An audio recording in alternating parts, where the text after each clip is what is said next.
Wilkinson and Kraigg Brathwaite continues to perform really well, but this time around a losing cause. A losing cause, but it was this close, okay, unfortunately.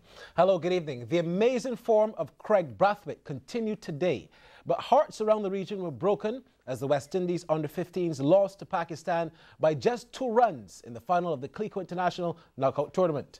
Chasing 220 for victory at Warner Park St. Kitts, Brathwaite scored an attractive 77 from 112 balls and got good support from his Barbadian colleague Kyle Mears, who made 55. But they fell for 217 after requiring 3 runs from the last ball.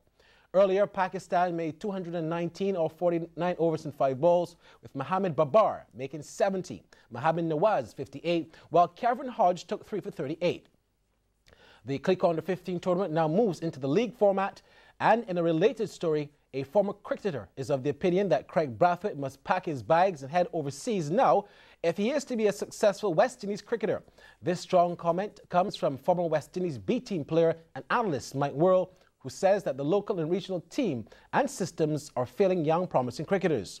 Worrell's comments came on last night's Sagicor's Line and Length program after Brathwaite's coach Roddy Eswick says he thinks he's got Brathwaite on the right track. I've seen no evidence to show that youngsters have developed after they have left school.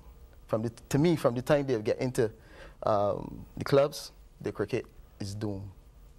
And well, I know Roddy has been doing quite a bit of work with Kraigg, but as I said, when these guys leave the school, everything goes downhill.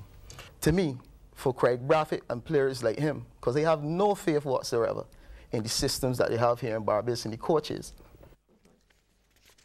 West Indies wicketkeeper Dinesh Ramdin has suffered a serious injury a month ahead of the first test against Australia. Batting at Sabina Park for Trinidad and Tobago during the first day's play of the Carib Beer Challenge against host Jamaica, Ramdin was struck in the face by a bouncer from fellow West Indies player Darren Powell. It was a quick delivery, but short enough to hook. However, Ramdin was slow in playing the shot, and the ball apparently forced through the grill onto his face in the vicinity of his right eye. The ball was still stuck in the grill as Ramdin took off the helmet and dropped to the ground. The game was held up for several minutes before Ramdin left the field, never to return.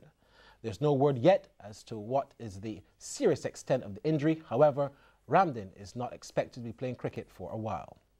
Meanwhile, in the game itself, Jamaica are on their way towards first innings lead, just 1 day after the final. TNT sent in by Jamaica were bowled out for 121 at tea. Nikita Miller, the left-arm spinner, took 5 for 29 and Jerome Taylor 2 for 46.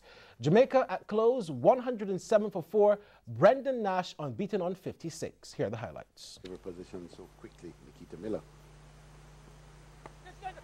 Shots will catch it again now. This is certainly caught at forward short leg. That's a higher, takes the catch beautifully. Instant reactions. Lender Simmons goes. That's a big blow for Trinidad and Tobago. Well, that's hit him straight in the face. Seems to have gotten through that the helmet. Looks to be in a bit of trouble there, Dinesh Ramdin.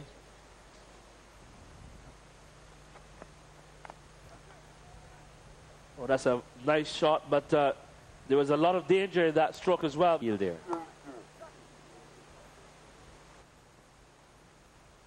There you go. High, long, mighty, down to long on and away for 6 runs. Driving, lovely, beats the man. That'll go all the way down to the boundary. Circumstance in that run out and trying to set himself down. Shots of catch it. He's going to be out caught at mid-on. Marlon Samuels goes. Robbie Rampole strikes. The Jamaicans lose their 2nd wicket. Because it's Robbie Rampole who's going to continue. And Brenton Parchment is going to continue where he left off of the last ball of the last over. That's 4 runs. That's hit him on the glove. Has it hit the glove? Yes, he's been given out. Caught at gully. Good short ball from Merv Dillon. Shots of catch it. It should be shots of fetch it because it's gone away to the boundary for 4. And that once again, Nash is picking up a bounce and turn as well. That sweep brings up Jamaica's 100th run. So the 100th up for Jamaica, big benchmark, and that also brings up